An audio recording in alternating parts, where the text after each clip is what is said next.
De roller, attention, le deuxième concours Swatch Roller et Inline vient brûler l'asphalte lausannois. Présente à l'ère de sport de Vidi, la TSR vous invite à relever quelques défis sportifs face à Massimo Lorenzi ou Olivier Delalloye et vous offre en direct de la manifestation 3 rendez-vous antennes explosifs. Vendredi, séquence spectaculaire à l'heure du TJ Soir. Samedi, un TV à la carte plutôt acrobatique. Et dimanche, dans C13 Sport, les temps forts de ce concours international. Concours roller et inline de Lausanne, de vendredi à dimanche avec la TSR. Écoute, on se bagarre dans ces pays.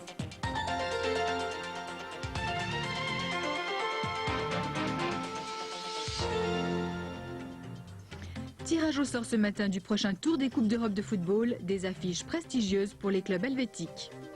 Des habits neufs pour la patrouille aérienne suisse, grande première aujourd'hui à Yverdon. Le gruyère d'Emmental, ce n'est plus un gag, le fromage cher à Fribourg est désormais aussi fabriqué à Berne. Madame, monsieur, bonsoir. Et puis, à ces titres que nous allons développer au cours de ce journal, il faut ajouter un événement. Le Roller Contest de Lausanne, où se retrouvent pour 3 jours quelques 400 adeptes de cette nouvelle discipline, la version 95 du patin à roulettes de notre enfance. Aujourd'hui, ceux-ci sont évidemment au rencard. Maintenant, pour être dans le ton, dans le coup, il faut parler inline. Au-delà des prouesses réalisées par les jeunes accros du macadam, nous avons affaire là en fait à un véritable phénomène de société puisqu'on parle de dizaines de milliers de spectateurs et pratiquants qui seront au rendez-vous de Lausanne. Avant de retrouver sur place Massimo Lorenzi et ses invités, d'abord des images, histoire de se mettre au goût du jour. Commentaire, Cédric Detwiller.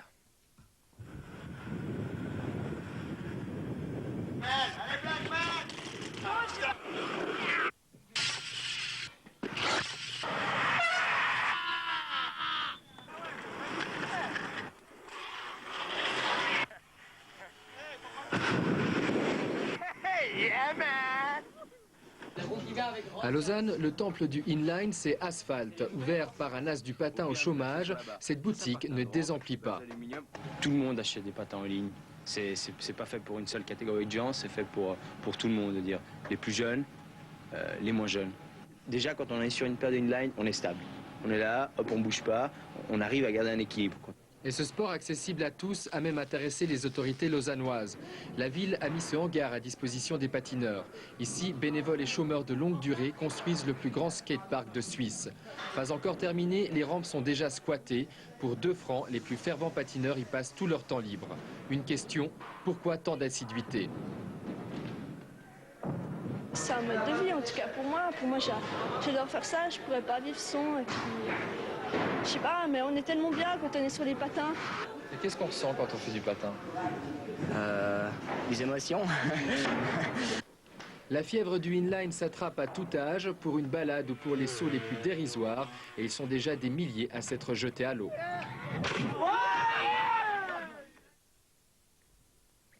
Voilà, alors visiblement tout ça va très vite. On retrouve sans attendre Massimo Lorenzi sur place à Lausanne avec ses invités. Sensation forte. Oui, bonjour Hubert. J'ai essayé, je vous dis tout de suite, je suis terriblement mauvais, je me suis planté, j'étais la risée du coin. Mais autour de moi, ici, il y a des dizaines de milliers de personnes qui vont venir pour ce championnat du monde du patin à roulettes. Ça porte pas vraiment le nom championnat du monde, mais c'est exactement ça. C'est la plus grande fête mondiale du roller, comme on dit. C'est un événement de portée mondiale, donc les meilleurs du monde seront là. Mais il n'y aura pas uniquement des champions. Il y a des gens presque comme vous et moi, presque, par exemple, Sylvain, là. Toi, depuis combien de temps est-ce que tu fais du roller? Ça fait environ 1 an. Alors moi, j'aimerais savoir ce qui se passe quand tu mets les pieds dans tes patins.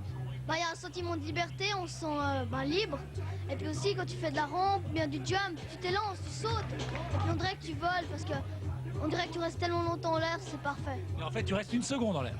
Ouais, même moins. Dis-moi la vérité, tes patins, ils valent beaucoup? 389 francs. Mais bon, ça c'est un prix qui est clair. Enrique, lui, il vend des patins et j'aimerais, Enrique, que pour qu'on puisse un peu comprendre ce qui se passe à Lausanne, tu m'expliques quelle est la différence entre ce patin-là moderne et les vieux patins que j'avais moi, des patins à 4 roues. La différence elle est radicale. Déjà ce style de patinage c'est un peu comme du patin à glace et puis en descente un peu comme le ski pour les appuis en tout cas. C'est un patin beaucoup plus rapide que le quad. Autrement dit, avoir 4 roues et la tranche comme ça permet de rester mieux en équilibre? Oui, tout à fait. En patin traditionnel, on a tendance à partir en avant, partir en arrière. Avec ce type de patin, pas. Et comment est-ce qu'on freine avec ce patin inline? Certains utilisent des freins. Ici à Lausanne, la plupart des skateurs scient le frein ou l'enlèvent et puis en arrêt canadien en fait. C'est pas dangereux tout ça? Ça peut être dangereux, mais il faut savoir se contrôler et puis surtout rouler avec des protections. Sylvain, est-ce que tu t'es souvent cassé la figure avec les patins? Est-ce que tu t'es fait mal? Ouais, au début, je me cassais la figure tout le temps, mais maintenant, ça va mieux. Ben justement, en matière de sécurité et d'accident, regardez, Christian Séchaud a rencontré quelqu'un qui a payé de sa personne son amour du roller. Au bas d'une descente dont la pente est supérieure à 20%, Christophe a raté son freinage et percuté une camionnette. Triple fracture du fémur, double du tibia et une commotion cérébrale. C'était il y a 2 ans et aujourd'hui, Christophe n'est pas encore complètement remis. Moi j'ai fait depuis où elles sont jusqu'à un peu avant les lignes jaunes là, tout droit, et puis après depuis les lignes jaunes jusqu'en bas quoi. Donc maintenant quand je le fais c'est comme elle, et puis on m'arrête aussi souvent qu'elle. Tu penses que c'était intelligent ce que tu avais fait à cette époque-là? Non, je pense que non quoi. Moi je trouvais ça intelligent, et puis en fait maintenant que j'y repense je trouve ça complètement débile quoi d'avoir fait ça. Qu'est-ce que ça a changé pour toi d'avoir eu cet accident? Est-ce que maintenant tu utilises tes rollers encore de la même façon? Non, plus du tout. Avant c'était un jeu, je les prenais pour m'amuser, je venais à Lausanne pour m'amuser avec. Maintenant je les mets, mais c'est un moyen de locomotion, plus rapide que la marche à pied ou que les bus. Apprenti cuisinier, Christophe a tiré les leçons de son accident. À 16 ans, il a mûri, mais ce sont bien les 10-15 ans qui risquent le plus à patiner sur la route. Ils risquent d'être touchés dans la mesure où ils prennent pour modèle des champions dont le risque accidentel est probablement moins élevé que le leur. Et lorsqu'ils font leur apprentissage sur la voie publique ou lorsqu'ils n'ont pas la compétence de ces surdoués du roller, ils se mettent en danger. Par ailleurs, il y a lié à l'adolescence, à l'enfance et à l'adolescence, une difficulté d'évaluer le risque accidentel qui est certaine. Au cours des 6 premiers mois de cette année, il y a eu plus d'accidents que pendant toute l'année 1994. Déjà 10 blessés graves.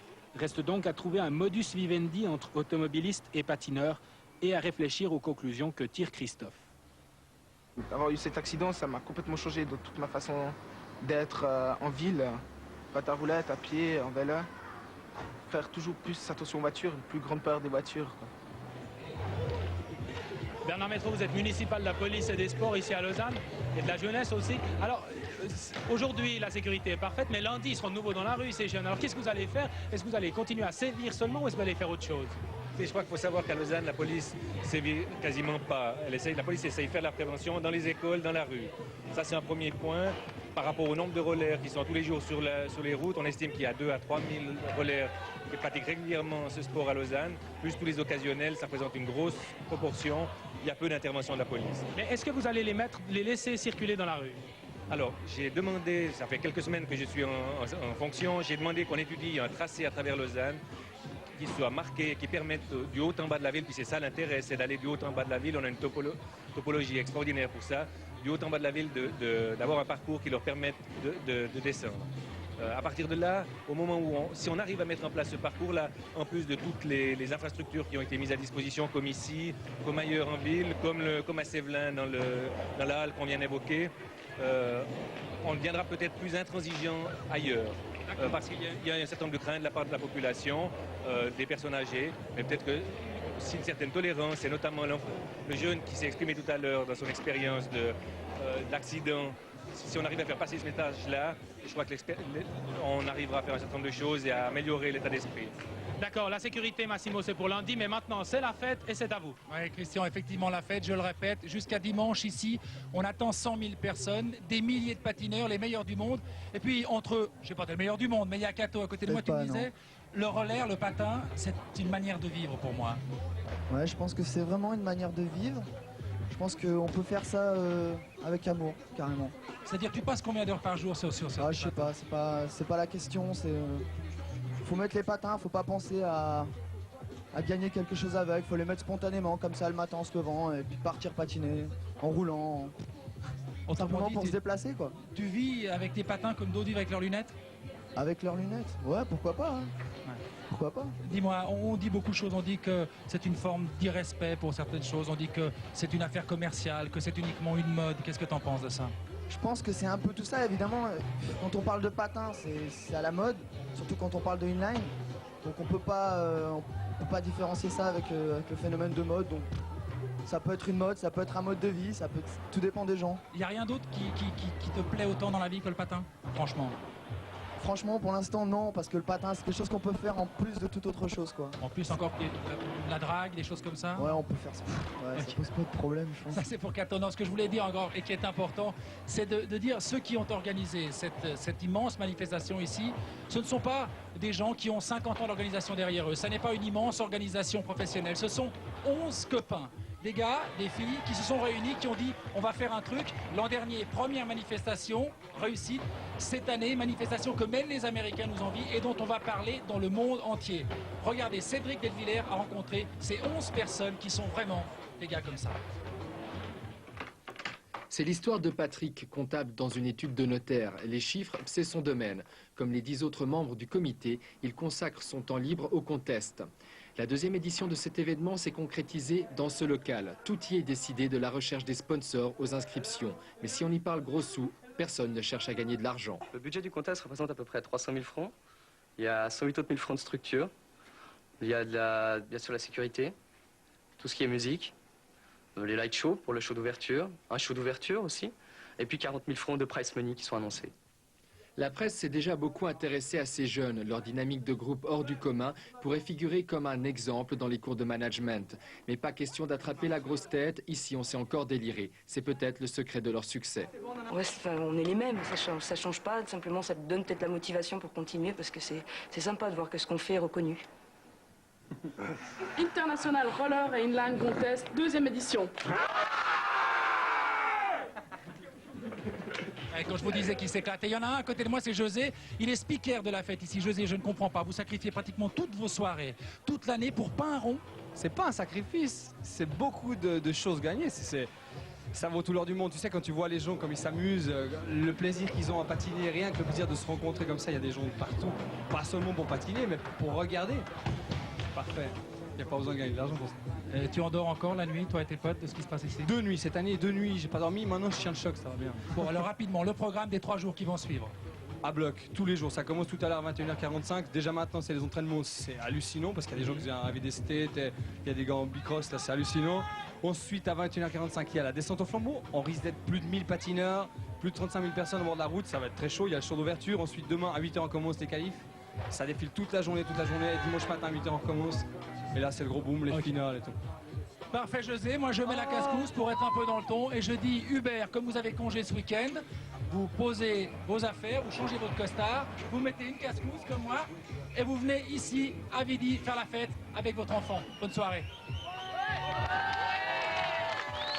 Merci Massimo, c'est promis, on essaiera ces patins à roulettes, ce inline comme on dit, pour être dans le coup aujourd'hui. Je n'ai pas oublié.